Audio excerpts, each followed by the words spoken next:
For those of you who don't know me, my name is Ben Toms. I'm a technical director at DataJar, which is a MSP, an Apple reseller, etc. over in the UK, also known as MacMule.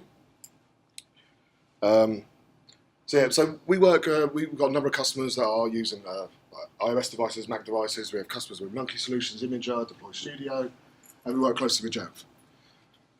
So the Jamf MSP thing is kind of the bit of what's led this journey to us to use the JumpCloud. Because with the MSP, we've got our own platform called DataJar.mobi. And what we do, we don't just host Jamf for people. It's not just Jamf Cloud. We actually manage the end-to-end as well. So we end up being the kind of Apple team for an environment. So they have a school of maybe 5 Windows techs, and they want the iPads to do X. We do all that iPad stuff for them. And this talk is going to be that and focusing on the things that we need to do. So for us as DataJar, we're a cloud-based company. We've got an office about 80 miles away from me on the south coast of England, where we have meetings there on occasion. Or I work from home most of my time, and most of the team are all working from home in different parts of the UK. With this, we're using multiple different cloud systems as well, and these are probably things that you guys are using as well. Zendesk, IT Glue, guys downstairs, G Suite, RingCentral, Insightly, CrashPlan. There's only like a few of these as well that we've got. Between these, we also have, we said DataJar.mobi, we've got about 100 JSSs that we host. So we've got a number that we want to try and log into and authenticate with. With these, we've also got on-site appliances, Ubuntu boxes at the moment. We're going to move to Rancher OS probably, where we use that as like a distribution point, so they can locally pull the data from there rather than from our cloud. And then we've also got our own devices as well. So when we're looking at this, we're trying to figure out the onboarding process, provisioning process, and how can we kind of sync all this up. And this kind of idea of what we're going to be going through today is our little journey on looking at maybe bringing in JumpCloud as kind of a main part of our little cloud that we're using, and the use case is why. How many people here have actually been using JumpCloud for a bit? Cool. So this is, the rest of you guys is kind of new, you've never looked at it. So the one thing that I found with this as well is when we're looking at JumpCloud, you think that Directories as a Service is going to be really complicated. It's not, actually. So that's the main thing I want to try and get across here is how simple JumpCloud can be. And so what kind of things we're going to be covering? And this looks like a really boring and long list, but we're going to blitz through some of these as well. So let's talk about the getting started bit here. So right at the very beginning. So you can go to console.jumpcloud.com/login. You've got 2 tabs there at the top. You've got one that's like login as a user, one is login as the admin. If you go and click on the admin page, you can click on the G Suite thing.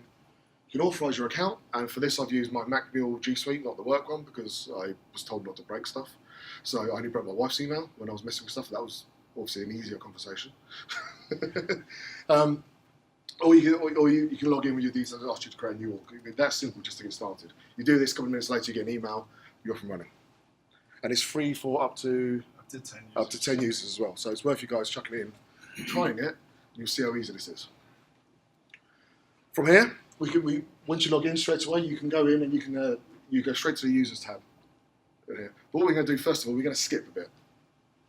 So for us, a lot of those applications that we were looking at, the cloud-based systems, we're using like G Suite kind of login, G Suite Auth for that. They haven't got SAML potentially, maybe, but they always have that button at the bottom, same as that page we looked at a minute ago. So this was the main thing for us looking at JumpCloud. We can get JumpCloud to sync with other services and use different authentication methods, but G Suite is still going to kind of be like the master as such, or as we've historically looked at it anyway. So you click on your directories on the left-hand side. You've got Active Directory Bridge, you've got G Suite, you've got Office 365, and you've also got there's an LDAP option on there, which we'll see in a sec. But literally, you click on your G Suite one, you authorize, so you need to be like an admin account on your G Suite domain. It takes you to the next page, you can import the users automatically. Decide not to in this case, but you could just bring them all in. And then that's it. It's, these slides probably took as long as the whole process takes. It's ridiculous. But what we'll do is we'll look at manual user provisioning now. So back to that first tab. So on the left-hand side, you've got users. Click the plus button. Details to fill out, username, last name, email address, etc. A couple of call options on here. Enable global administrator. So the user will have administrative pseudo privileges on all systems they are bound to. I'll kind of explain it a bit. Bind LDN, so you can use them to search the LDAP service. You can specify initial password, which obviously you got that chicken and egg thing. Because if you're provisioning a user here and you want it to go to Google, you might not want to send them an email because they might not know their password to get to their email yet. So this is where you might want to set the initial for them first. And then you've got the multi-factor auth bit, which we'll look at properly later. And the nice thing is there's various tooltips and pop-ups that are going to show you as well. So when we check the box here, we've enabled the user and it's now been added to the JumpCloud LDAP directory as well. When we go through the user account, we can see the different options. We can see that they're checked in there as JumpCloud LDAP. We can check the box for G Suite as well. You click save, and you will then come to this page. The key thing on this page is this organization ID that I've kind of blotted out in a very pink and horrible way, but it was clear, it works. This is going to be bespoke to your org and your instance on here, and it's kind of key for a lot of these other things you're going to be doing later on. But once we've done that and we click the save button, we're at this window. If you go and have a look within your G Suite, you will find the user accounts there in provision. So we've got Johnny Appleseed that we created, so in JumpCloud, and then on my G Suite. And that was literally 5 minutes. You can have that sync up and running. So it really is simple.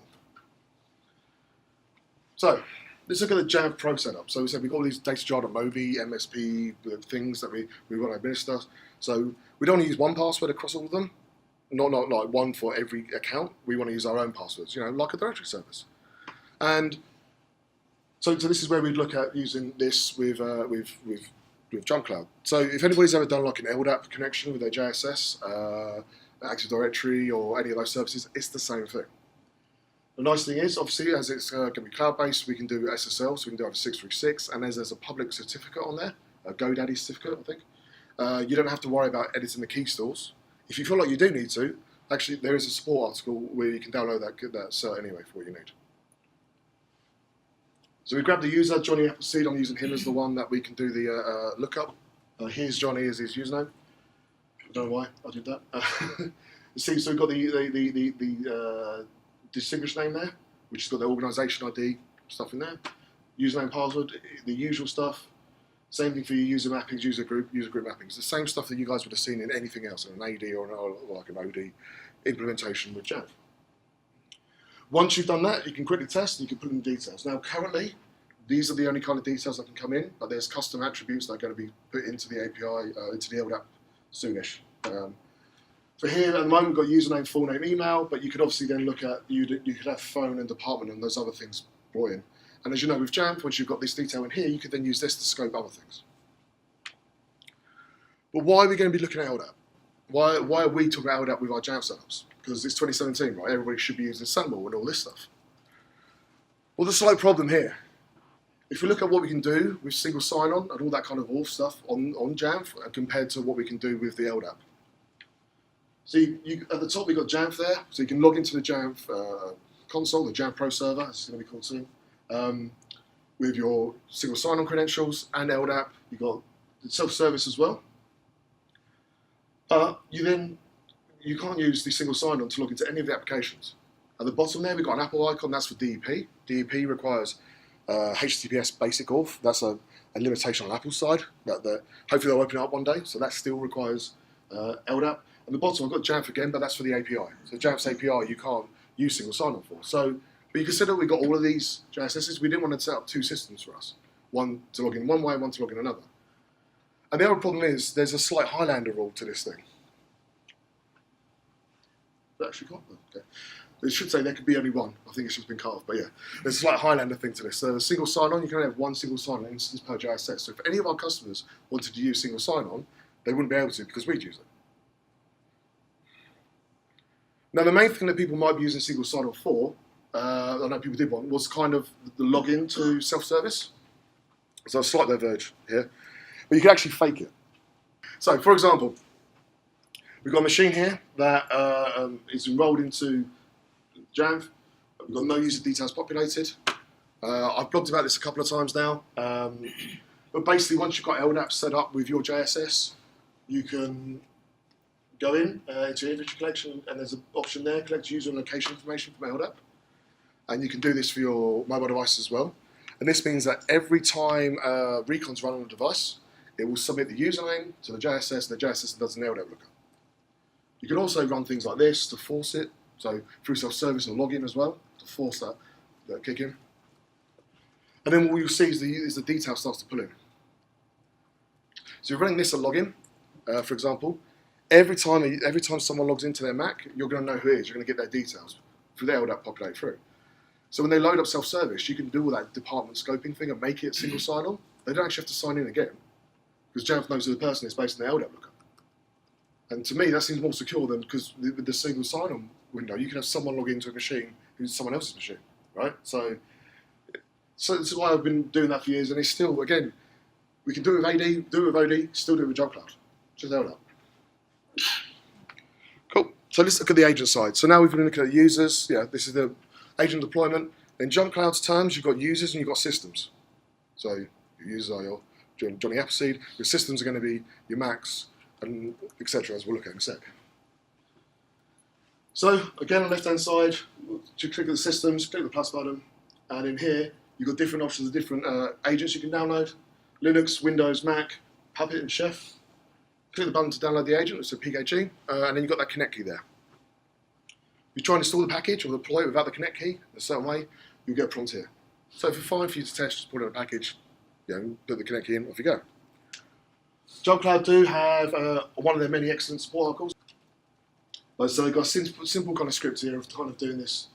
Culling down the package, writing out a JSON file that has your connect key in there, and then installing the package. I need to expand the workflow a bit more on here, because all that package can be a bit funny with the order of things on this as well, but yeah, you should be able to get it from there as well. We're going to look at how we're going to create the policies, because you need those files in place first, and we'll figure out the monkey recipes, etc. But essentially this will just put up the package as you need it and create your simple little group.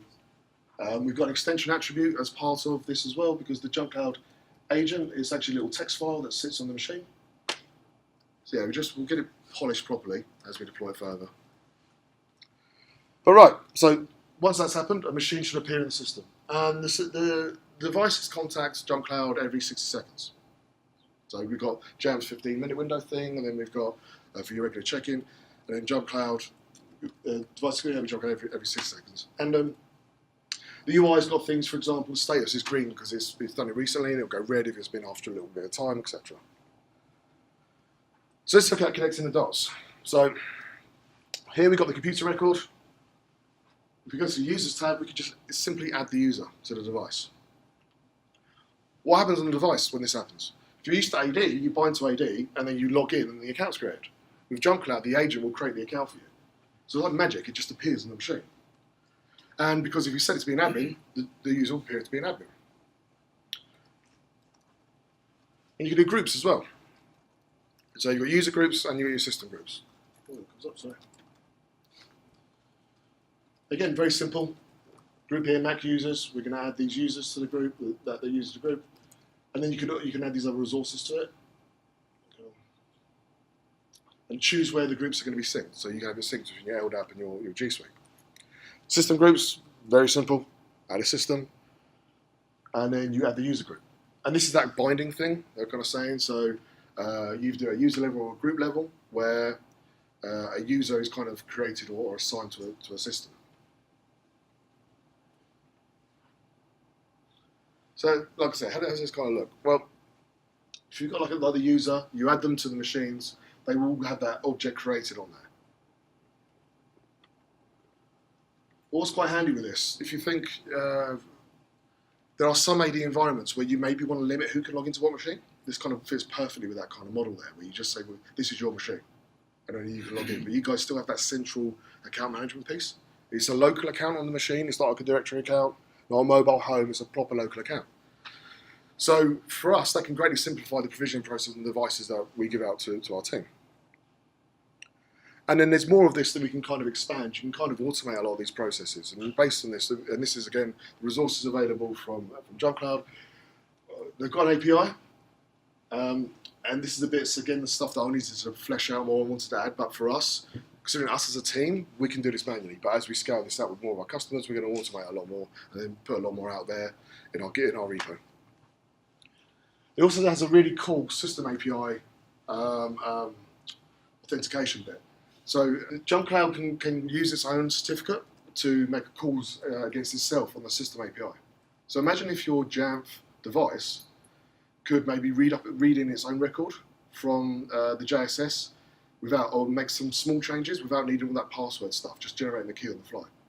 So that's quite cool. So yeah, we're creating users from a system, and it's just quick. Okay. Look at some of the more of the fun things. So for multi-factor auth, first of all, we're going to look at the user. The user itself, there was the option at the bottom that we need to check, which is enable multi-factor auth. The user should then get an email. They click on the change password, they'll be put to change that password, and then they can log in and they'll get the QR code at the bottom with their TOTP key. They can use Google Authenticator or I'm actually a fan of the Duo app. So it gives you a nice little MFA in there. If the user then goes back to log into the JumpCloud portal, they'll be requested for their MFA code. So that's the user side of things. Let's look at the system. So in a similar way, we go and find the system and we check the option to enable multi-factor authentication. So now we've done that, we've done those 2 bits there, how does this then work? Well, what JumpCloud has, the agent's actually like a login window. So Jane Doe hasn't got multi-factor auth on her account, but the device has. So because she hasn't, we just log in with a normal password. Johnny Appleseed, we've got his password there with the multi-factor below. Again, your firewall screen, as Carl was saying there, you can log in with firewall. Now, because this screen is owned by Apple, Apple don't allow people to change this. So you still got to have single factor auth on the firewall screen, and then the Mac won't complete the login. It will stop at the login window, then using the multi-factor auth. So same thing with the groups, and like I say, you can have these separate devices, is what we're trying to hope there. And so you can have the same user on all these different machines, but only certain machines that they need multi-factor auth. That's about changing passwords. So JumpCloud will know if the user's password is different on JumpCloud than what it is on the device. So when you go to log into a machine, it will say to you, if you didn't know your previous password, please enter, well, it will give you the option of your previous password and new password straight away. If you know your previous password and your current password, then what should happen is JumpCloud should be able to unlock the keychain and update that for you as well. So it already has that for you. If you put in the blank password or at the top, or if you don't know your, or if it's the wrong password that you put in or your keychain, you will still get these Apple prompts, but mostly it's going to be there and trying to help you with that. Now for us, this wasn't a concern. We're not worried about changing passwords particularly, because these kind of things that are coming out now, where essentially people are saying regular changing passwords is not a good thing. If you're going to have multi-factor auth an account, we're using multi-factor auth for all the G Suite stuff, and if we're using that on the LDAP here, etc. Sorry, no, the LDAP on the Macs. Why should we be changing passwords every 30 days? NIST and GCHQ, those various different governmental orgs, are kind of advising. So NCSC is part of GCHQ, acronyms and stuff. But you see there's more and more organisations now advising not to change passwords on a regular basis. Maybe do it once a year if you have to, but to try and move away from that because it's ineffective. And in fact, there's things in that kind of report where they will say, if you change your passwords regularly, you're actually going to have a simpler password.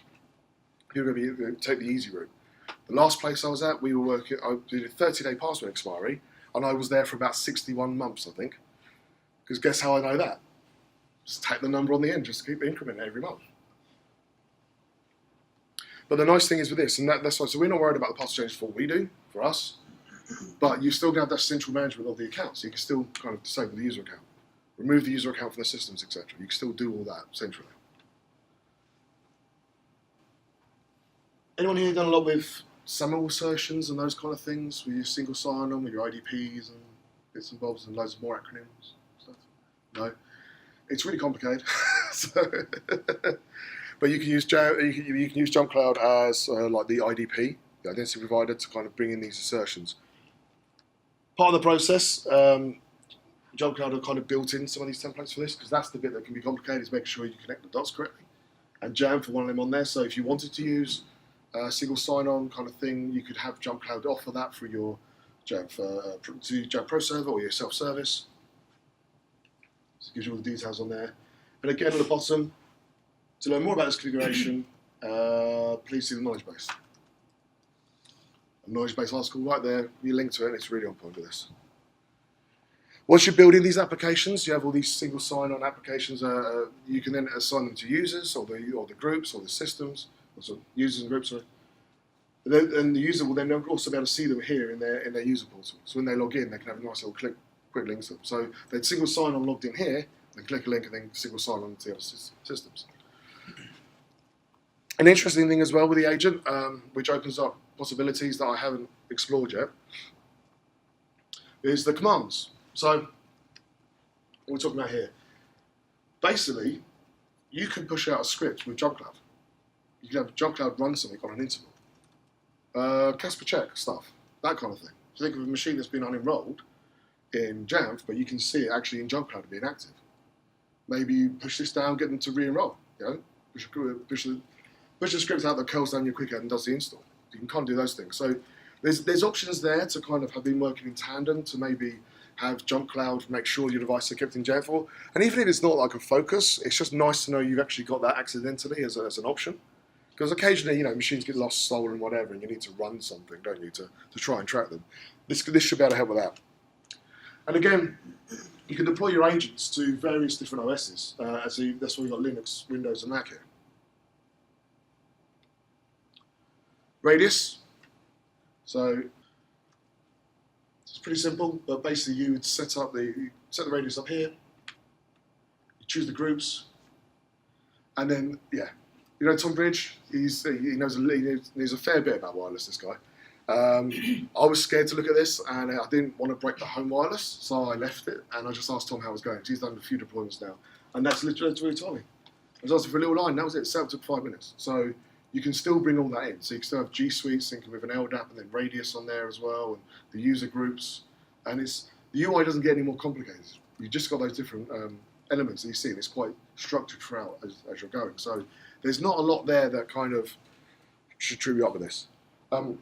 One thing I've missed off so far, we've also, because we've got our appliances on site with our customers, the other bit that we've been able to use is the multi-factor Auth for the SSH. So we have the LDAP groups, we add the Ubuntu machines in, and then we just go, cool, log in, and log in your one-time password, etc., and bring that in. And it's just given us this great way that we can just converge all these things. And if someone leaves, we can just, disable the account, whatever, and it kind of will filter through for us. But we then have options now. So if we want to do the IDP route with, if we want to do the IDP route with JumpCloud, we could do that. If we want to add other SAML services, we can do that. We're not kind of locked down particularly in that way, so that's what's been quite interesting. Is there's a lot of scope here, and the idea of what I went through just then was to show you guys kind of how quick and easy it is to actually get JumpCloud up and running. And it's weird when you look at a product, you don't see a lot about it, or you see like a really well structured support or knowledge base, but you don't see much about it otherwise. But it's because it is simple. It's crazy. It works, but there's no nuts and bolts. There's no madness with DNS or Active Directory or Kerberos tickets or any of that stuff to worry about.